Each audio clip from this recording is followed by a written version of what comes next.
जोगेश्वरी माता की जय। नमस्कार भाऊ। नमस्कार। तर आज जोगेश्वरी माता घाटनांद्रा भागातील जोगेश्वरी मातेच्या मंदिरामध्ये दर्शन घ्यायचा वेळ आलेला आहे। आमच्या सोबत आहे या मंदिराचे भक्त, या मंदिराचे सेवेकरी माननीय श्री संतोष भाऊ मालोदेव व माननीय श्री श्रीराम भाऊ मोरे यांच्या माध्यमातून देवीचं चांगलं भव्य मला दर्शन करायला भेटलं आणि त्यांनी मोठ्या प्रमाणामध्ये मला सन्मानित केला। नक्कीच अभिमानास्पद गोष्ट आहे। या छत्रपती संभाजीनगर जिल्ह्यातील या डोंगर रांगामध्ये, अजिंठा डोंगर रांगामध्ये अतिशय भव्य दिव्य एकदम सुंदर, ज्या ठिकाणी तिकडे बघा तिकडे एकदम सौंदर्य आहे आणि या छत्रपती संभाजीनगर जिल्ह्यातील या डोंगर रांगांनी आता हिरवागार शालू घातलेला आहे।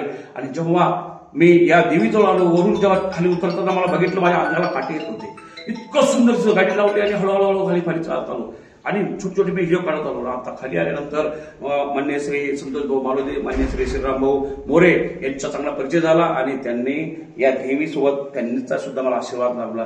कारण की काही काही गोष्टी अशा असतात, ह्या करायच्या असतात। मित्रांनो, जेव्हा केव्हा आपण एखाद्या भागात जातो, त्या भागाची चांगली माहिती घेणं आमचं कर्तव्य राहतं। त्या कर्तव्याच्या दृष्टिकोनातून आज भारतीय जनता पार्टीमध्ये काम करत असताना मी गावोगावी जातो, गावोगावी नागरिकांमध्ये संपर्क करतो।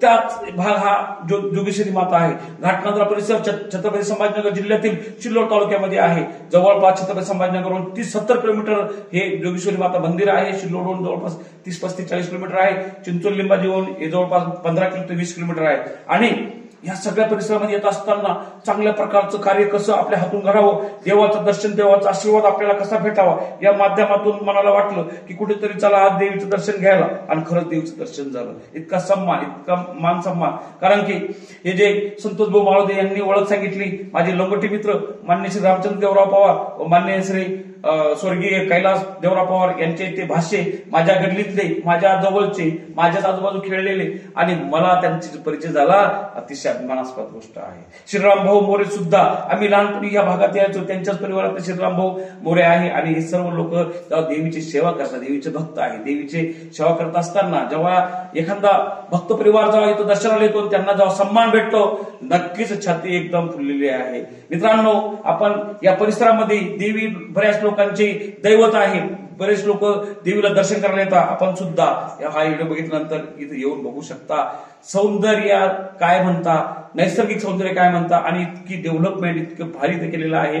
त्याचे म्हणजे त्यामध्ये देवीच्या रूपानं इथं या घाटनांद्रा परिसरातील नागरिकांनी चांगल्या प्रकारचं डेव्हलपमेंट इथं आणलेलं आहे। नक्कीच सर्वांचं मी आभार मानतो आणि इथं थांबतो। जय हिंद, जय महाराष्ट्र।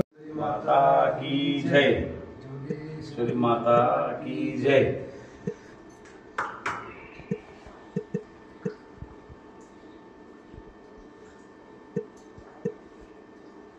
जोगेश्वरी माता की जय।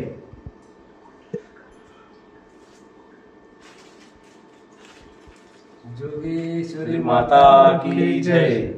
बोलो जोगेश्वरी माता की जय। चल, नमस्कार, मी ॲडव्होकेट शंकरराव वानखेडे। आज जोगेश्वरी मंदिर, घाटनांद्रा तालुका, सिल्लोड जिल्हा, छत्रपती संभाजीनगर या देवीच्या दर्शनासाठी आलो।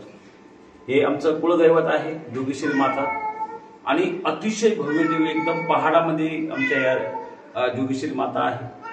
आम्ही बचपनापासून या आमच्या या जोगेश्वरी देवीच्या दर्शनाला येत असतो। माझे वडील माननीय श्री स्वर्गीय नागोराव नावाजी वानखेडे यांच्या माध्यमातून व माझी आई स्वर्गीय गिरिजाबाई नागोराव वानखेडे या दोघांच्या आशीर्वादाने व माझ्या परिवाराच्या आशीर्वादाने मला जोगेश्वरी देवीचं जे दर्शन वारंवार होत गेलं। आज मी जेव्हा माझ्या मनाला वाटलं तेव्हा मी जोगेश्वरी मातेचं दर्शनला येतो। इथं 9 दिवस, नवरात्रमध्ये 9 दिवस या देवीचं यात्रा असते। मोठ्या प्रमाणात भाविक भक्त जळगाव, छत्रपती संभाजीनगर, आजूबाजू जिल्ह्यातील धुळे, बुलढाणा, जालना या जिल्ह्यातील आजूबाजू महाराष्ट्रातील मोठ्या प्रमाणात भाविक भक्त देवीच्या दर्शनाला येत असतात। देवीचं हे जागृत देवस्थान आहे आणि नवसाला पावणारी देवी असं म्हणून या देवीचं आख्यायिका आहे। ज्या लोकांना, नागरिकांना मूलबाळ होत नाही, त्यांनी जर कधी देवी माताजवळ येऊन कधी त्यांनी नवस केला की बा मला मूलबाळ झालं पाहिजे, तर नक्कीच त्यांना मूलबाळ होतं, अशा प्रकारच्या आख्यायिका इथं आहे आणि इथं महाराज सुद्धा बसलेले आहेत. महाराज नाव सांग. संतोष पुंडलिक मालोदे. संतोष पुंडलिक मालोदे हे भक्त आहे देवीचे आणि या देवीच्या ठिकाणी ते असतात. तर यांच्या सर्वांच्या माध्यमातून असं लक्षात आलं की देवीला जेव्हा नवस करतात तेव्हा नवसाला पावणारी देवी आहे. तर तुम्ही कुठल्या प्रकारे नवस करा, ज्या पद्धतीने तुम्ही नवस करता त्या पद्धतीने तुम्हाला देवी पावते. तर नक्कीच मी आपल्या सर्वांना या परिसरातील नागरिकांना विनंती करतो की आपण एक वेळेस देवीच्या दर्शनाला यावं. जर आपण कधी एकदा देवीच्या दर्शनाला तर नक्कीच या देवीचे तुम्ही 100% भक्त होणार. कारण की जोगेश्वरी देवी सहज नाही. तुम्ही इथून जर कधी वैष्णवी देवीपर्यंत गेले तर तुम्हाला इतकं भव्यदेवी रूप तुम्हाला इथे दिसणार नाही. हे तुमच्याच शेजारी आहे. फक्त तुम्ही तुमच्या पद्धतीने यावं आणि नैसर्गिक रम्य ह्या अजिंठा डोंगर रांगामध्ये घाटनांद्राच्या आजूबाजूला जवळच किती किलोमीटर घाटनांद्रा? 8 किलोमीटर अंतरावर घाटनांद्र्याच्या तुम्ही शिल्लोड मार्गे येऊ शकता, कन्नड मार्गे येऊ शकता, चाळीसगाव मार्गे येऊ शकता, पाचोरा मार्गे येऊ शकता. कोणत्याही मार्गे तुम्ही या देवीला येऊ शकता आणि देवीचं दर्शन घेऊ शकता. आणि इथे येण्यासाठी तुम्हाला एकदम मॅपवर कधी टाकलं तुम्हाला देवीपर्यंत येण्यास कुठल्या प्रकारचा अडचण नाही. बाजूलाच इंदरगडी आहे. इंदरगडी देवी सुद्धा आता आमची जी आहे भोई समाजाची आमचं जोगेश्वरी आणि इंदरगडी दैवत आहे. आम्ही पंचपरंपरेने या ठिकाणी येतो, दर्शन करतो. दर्शनाच्या माध्यमातून दरवर्षी यात्रेच्या टायमाला जेव्हा इंदरगडीची यात्रा भरते त्या टायमाला दोघी देवीचं दर्शन होतं. इंदरगडीची यात्रा कधी भरते? आता पौर्णिमेला दिवाळी झाल्यानंतर पौर्णिमेला इंदरगडी यात्रा असते. त्या टायमाला मोठ्या प्रमाणात भक्त येतात इथं. आपण सुद्धा येणाऱ्या पौर्णिमा जे आहे दिवाळी झाल्यानंतर त्या टायमाला आपण यात्रेला इथे येऊ शकता. आणि तुम्ही जर कधी युट्यूबवर सर्च केलं तर तुम्हाला यात्रेचा आणि त्याचा टाइम तुम्हाला मिळू शकतो. आणि युट्यूबवर तुम्हाला जोगेश्वरी माता, इंदरगडी माता असं कधी तुम्ही टाकले मॅपवर तरी सुद्धा तुम्ही डायरेक्टली इथे पोहोचू शकता. तुम्ही कुठे असो, मुंबईला असो, दिल्लीला असो, भारतातील कोणत्या कानाकोपऱ्यात असो, तुम्हाला सहज इथपर्यंत पोहोचता येतं. तर नक्कीच देवी ही नवसाला पावणारी देवी आहे. एकदम या जोगेश्वरी मातेच्या माध्यमातून आम्हाला इथे येण्यास चान्स भेटला व या संस्थेच्या माध्यमातून आमचा सन्मान झाला. तर जोगेश्वरी माता की जय.